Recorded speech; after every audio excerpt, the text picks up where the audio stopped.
手中拿着一杯苦苦的咖啡，散發清潔香味。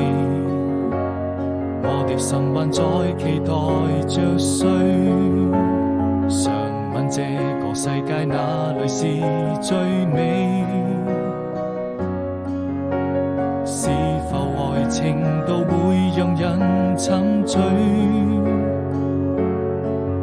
第二天早晨，第一滴冰冷的雨水，送走快樂也帶來傷悲。那晚風就像你為我留下祝福的眼淚回來，再給安慰，再說一聲寶貝。如果要分手，我也希望你好好過，我還能夠就這樣默默祝福你會快樂伴隨記憶。